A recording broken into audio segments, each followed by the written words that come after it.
não é só o meu aparelho. Então, assim, isso né? é todo dia, e não é uma única operadora, todas elas no país inteiro, cai a internet, cai a linha telefônica e assim por diante. Essa questão da moral, Maurício, infelizmente, no Brasil existem alguns preconceitos, porque eu já ouvi falar assim, toda vez que alguém conversa sobre esse ponto, tem uma indústria de dano moral nos Estados Unidos. Mas isso é muito subjetivo, nos não é? Estados Unidos. Aqui tem... Olha só, eu acho que tem uma pergunta que tem a ver com o que eu creio que com o que você está falando. Vou te interromper um pouquinho. Fica à vontade. Porque nós temos uma telespectadora que está com a gente ao vivo, é a Fátima, está falando aqui de Contagem, não é isso, Fátima? Isso. Seja bem-vinda. Bom dia. Bom dia. Bom dia. Eu queria saber o seguinte, eu fiz uma progressiva e o produto não pegou direito. Aí eu reclamei no salão, a dona do salão falou comigo que ela vai usar o mesmo produto, só que ela não vai cobrar a mão de obra dela, mas o produto ela vai cobrar, tá certo? Aí é que está, exatamente em torno do artigo 20, inciso 1, a reexecução do serviço.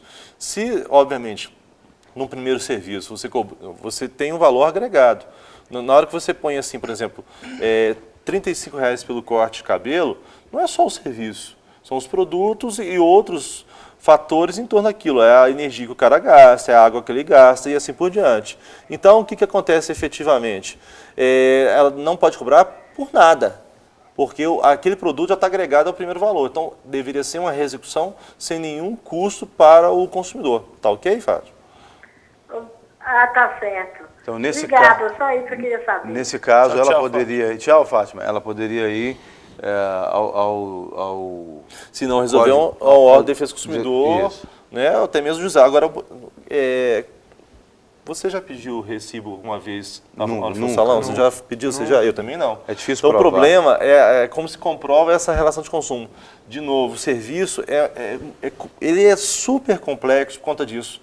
Até mesmo por um outro fator, né, que está no parágrafo 2º desse artigo 20, que é a subjetividade. Uma coisa assim, o cabelo não ficou legal. O cabelo não ficou legal. O cabelo não ficou legal. Ele é porque foi mal executado, porque não tem jeito de ficar legal. Ou que a pessoa é indecisa. Não uma coisa é eu chegar lá, eu quero o meu cabelo igual esse artista aqui de Hollywood. Pô, mas eu nem tenho cabelo direito, eu não tenho a textura do cara, o meu rosto não é do formato do cara, então nunca vai ficar igual do cara. Mas aí, doutor, também não seria uma má fé, entre aspas, o salão efetuar o serviço sem falar para o cara, olha, você não é a Angelina Jolie, você não é o Brad Pitt. Então, assim, mas sem dúvida, se eu fosse cabeleireiro, eu ia morrer de fome, porque eu ia falar, meu amigo, vai orar e vai nascer de novo. Sem vai orar e vai nascer de novo. Mas tem muito salão que fala. Sim. Fala e a pessoa insiste nisso, entendeu? E depois reclama ainda assim. Então, assim, é muito difícil a questão da subjetividade. Porque o código fala, olha, você tem que fazer a discussão em torno do serviço em critérios objetivos. Aí você vai isso acontece em qualquer profissão. Você vai cair na interpretação do juiz, então, que claro, entrar com o processo, vai ter que acabar caindo na interpretação do juiz. E a gente cai na seguinte questão também. Existe a má-fé do consumidor, que de repente olhou no espelho, eu não gostei do que ele fez, mas talvez ele não soube explicar para o profissional o que ele queria. Exato. Então tem essa questão também. Do salão tem muito. Eu falo assim, de novo, me reportando à época que eu fui coordenador do PROCON, de cada 5, 6 mulheres que procuravam em torno da questão do salão, uma realmente tinha ali diagnosticado uma situação complicada. As outras 4, 5 é uma questão de opinião. Então, assim, tem que... entra no campo da subjetividade. E aí vem também o jogo de cintura de quem está atuando na parte do governo, de também não ofender a pessoa. Né? Tem que ter todo um cuidado para analisar a situação. Até, doutor, então, nesse caso, falando então, porque quase tudo que a mulher... Porque a mulher é uma parte muito sensível, ela sempre consome, o homem, eu acho que ele não leva muito desaforo para casa, aquela coisa já acontece, ele vai, resolve tudo, não tem muita paciência. A mulher já é mais conversadora, ela é mais sensível às coisas, né? Então, geralmente, esse fato do dano moral é muito mais passível também com a mulher por causa dessas situações. Agora, pensando nisso tudo, dizem também que o Brasil estabeleceu meio que uma tabelinha de dano moral. Para que não perca tempo julgando essa subjetividade. Para que não perca tempo. Isso é, assim, entre aspas, tem acontecido também, né? Tem acontecido. Aí voltando àquele assunto da indústria do dano moral. Ou seja, não existe essa indústria no Brasil efetivamente. Você imagina o seguinte, quando você vai ter uma indenização muito alta, por exemplo, uma pessoa que teve morte, teve um dano irreversível, você tem ali às vezes indenização em torno de 10 mil, 15 mil, 20 mil, para uma pessoa uma família que perdeu o filho de 20 anos de idade, 25 anos, quer dizer, é muito pouco ainda, é muito restrito ainda. Então, assim, achar que no Brasil existe isso, não existe. O que você tem, por outro lado, a tabela. Aí volta um exemplo que eu trabalhei aqui um tempo atrás. Poxa, imagina, eu e o Maurício, você dirige, né? Eu não dirijo. Aí você está lá dirigindo o carro, eu estou com você. Aí, de repente, numa curva, infelizmente, há um problema mecânico no carro, o carro capota. O Maurício tem, esse rapaz bonito, jovem, alegre, aqui, tem uma cicatriz aqui até aqui. Eu, Bruno, marmota, advogado, tem uma cicatriz aqui até aqui. Nós tivemos o mesmo dano pelo mesmo fato. Se houver uma tabela, nós vamos receber a mesma coisa. Mas não é justo. O Maurício é apresentador de TV, artista, está aí e tal. Trabalha com a imagem é muito mais importante para ele do que para mim. Eu preciso da minha voz, preciso de outras habilidades. Né? Mas não necessariamente do meu rosto. Claro que eu tenho que ganhar um dinheiro, né, em relação ao dano moral. Agora, ele merece mais. Então, se for no critério de tabela, ele é injusto. Ele é injusto. Né? Então, ele também é subjetivo, né? Exatamente. Então, assim, a subjetividade no dano moral é fundamental. Pois é, mas aí a gente vai entrar num outro aspecto que eu teria que medir o nível de audiência do programa, entendeu? O horário que fica no ar, para dizer assim, não, para fazer a coisa justa, então nós vamos ter que saber qual que é a audiência do Maurício. Mas para isso existe o laudo técnico. Teoricamente, no processo, tem que acontecer dessa maneira mesmo. É porque a gente vê esse pessoal processando por danos morais, que é o cara calcula assim. Quando faz um chute.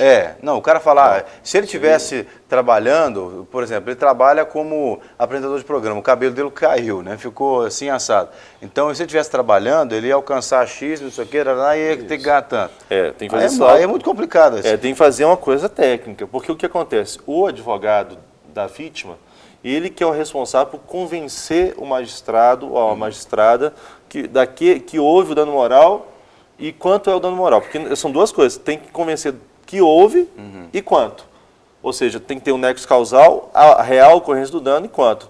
Não é o juiz que vai se convencer. Agora a gente tinha uma participação, que a ligação caiu infelizmente, mas é um telespectador, se não me engano o nome dele é Elias, que é cabeleireiro. Sim. Ele ligou parece que a dúvida dele era a seguinte, como é que ele então na posição de profissional, ele faria com o cliente? Se ele teria que rejeitar o cliente, ele tem essa opção de rejeitar o cliente, se caso ele perceber que é uma situação que ele não vai conseguir resolver, chega o cliente lá, eu quero com a foto do Brad Pitt, eu quero ficar igual esse moço aqui, não tem jeito. Não faço milagre. Não dá nem para eu ficar com o jeito de Brad Pitt, não.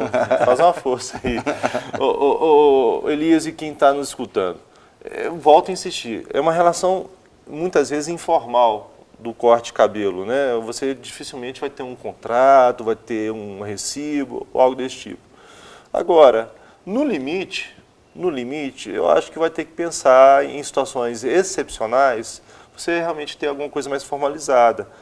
Tem vários serviços que colocam lá os riscos para o consumidor. O médico mesmo, quando você vai fazer uma cirurgia, não tem lá um formulário dos riscos cirúrgicos, ele te informa dos riscos, tal. Não sei se ia chegar a tanto, mas em casos mais específicos, talvez, alertar, documentar, ou com testemunhas, ter testemunhas também vale para o direito. Olha, tá aqui, vem cá falando, estou informando a ele, não tem como, papai, ele insiste em fazer, executa o serviço. Né? Agora, nesse caso, até eu tenho um exemplo de uma pessoa que eu conheço, que era uma modelo, trabalhava com a imagem, com o corpo, foi fazer uma cirurgia plástica. Nesse caso, o paciente é informado dos riscos que ele está correndo, mas mesmo assim, aconteceu uma cicatriz na barriga dela, ela teve algo que aconteceu, não sei o que foi, mas essa cicatriz foi crescendo e tomou parte do abdômen, e ela trabalhava com o corpo, fazendo muitas fotos, enfim, ela foi prejudicada. Nesse caso, mesmo ela sabendo dos riscos, ela pode entrar com uma ação na justiça? Bem, então vamos lá. Fechando uma questão, você me perguntou se poderia negar. Isso que eu insisti nisso. Entendo que possa. O prestador de serviço pode rejeitar o cliente. Eu não sou capacitado para tal. Não, não sou capacitado ou até mesmo num padrão ético. Né? Por exemplo, Um paciente insiste numa cirurgia X. Se aquela cirurgia, o médico fala, não deve ser feita porque você vai morrer, e o médico não pode fazer. Então, cada profissão também tem o seu padrão ético. Claro. No caso específico, o fato de eu informar dos riscos não evita uma eventual ação de dano moral ou material. Né? Isso não evita, de forma alguma. Não te isenta dessa responsabilidade. Não, até porque a responsabilidade ela é objetiva, ou seja, você deve indenizar o consumidor independente da existência de culpa. Esse é o primeiro ponto. Mas, por outro lado, o próprio Código de Defesa do Consumidor fala, tem direito à vida, à saúde e segurança. Mas lá no artigo 8º, ele vai falar assim, olha, os riscos podem existir, mas eles devem ser proporcionais ao produto ou serviço ofertado. Então, por exemplo, uma cirurgia tem risco. O que não pode ocorrer é um dano além do previsto. Desproporcional. Vamos pegar de novo aquele exemplo que eu já trabalhei aqui no passado. Você compra um veículo, você não está esperando que o seu dedo seja decepado ao abrir a chavinha do banco de trás para o banco descer. É um risco desproporcional ao produto ou serviço. Então, uma cirurgia plástica tem risco? Tem. Mas o dano causado, ele está além daquilo que realmente poderia acontecer? Então, você tem a responsabilidade, sim, do profissional ou do plano de saúde ou do hospital, porque tem aquela cadeia de fornecedores, pela execução daquele serviço. Pois é, mas aí dentro do que você está falando, por exemplo, a lipoaspiração, já que você está falando de estética, Sim. a lipoaspiração tem algum nome aí que eu não sei qual que é o nome correto que eles usam, mas a gente conhece como lipoaspiração. É um procedimento de muito risco, e os médicos sabem disso, e os pacientes sabem disso. Só que até parece que os médicos omitem certas informações do nível de risco que é. Né? Mas a pessoa está se sujeitando àquilo, ela deve assinar um termo de responsabilidade e tudo mais. A pessoa, ela sofre uma lesão ou até uma fatalidade ali. Ela tem que ser apurada. Quer dizer, o causador, o operador do processo, ele vai ser responsabilizado. Sim. Mas não seria uma responsabilidade coparticipativa? Na verdade, até eu trabalharia de uma forma um pouco diferente, porque, de novo, o artigo 14, no parágrafo 4º, ele fala que o profissional liberal, ele não tem, é uma das poucas exceções que não tem essa chamada responsabilidade objetiva. Então, o que acontece? Quando é um médico, um advogado, profissional liberal, você tem que efetivamente comprovar a culpa desse profissional. Mas vamos juntar as duas informações que nós temos. Não tem a cadeia de fornecedores, então eu posso colocar na cadeia. Como que cheguei a esse médico? Através de um plano de saúde. Então, o plano de saúde também é responsável pelo dano causado ao consumidor. Como o plano de saúde não é profissional liberal, então você entra na justiça contra o plano de saúde e esse plano, se for o caso de indenizar o consumidor, ele tem direito de uma ação de regresso contra o médico. Então é mais inteligente o advogado e o consumidor entrar, nesse caso, contra o plano de saúde do que contra o médico. Porque a gente sabe do corporativismo que tem, sabe de vários outros detalhes. É difícil, efetivamente, de provar. Então, você tem também, com o plano de saúde, um outro instituto que a gente chama de inversão do ônus à prova. Ou seja, você alega o fato enquanto consumidor. Quem tem que provar que você está errado é o fornecedor. Se for contra o médico, isso não vai ser possível. Então, tem uma série de pequenos detalhes que você tem que ficar atento e não cair em qualquer conversa de advogado ou órgão de defesa do consumidor, não. Fique esperto. Conheça o seu direito para exercer melhor no dia a dia. E a mulherada que vai para o salão essa semana para ficar mais bonita para o Dia Internacional da Mulher, se for possível, exige ali o recibo, alguma coisa para garantir. Alguma coisa né? comprove sempre. É claro, se você não tiver confiança no profissional, porque você já é um profissional conhecido, claro. teoricamente já venceu todas as barreiras, né? Faça como qualquer outro produto ou serviço, ou seja, faça uma consulta com familiares, com o órgão de defesa do consumidor, se existe uma reclamação contra aquele salão, procure informações mais concretas, não caia na primeira tentação de um baixo preço, porque às vezes um baixo preço também acompanha com uma baixa qualidade, não é automático, mas a gente sabe que tudo que é muito fácil na vida, sempre tem que ter não só um pé, os dois pés, os braços, as pernas, o tronco todo atrás. Né? Então são essas coisas que tem que observar. É uma situação mais informal? Mas não deixe de ser uma relação de consumo com outro qualquer e você tem os seus direitos. Muito bem.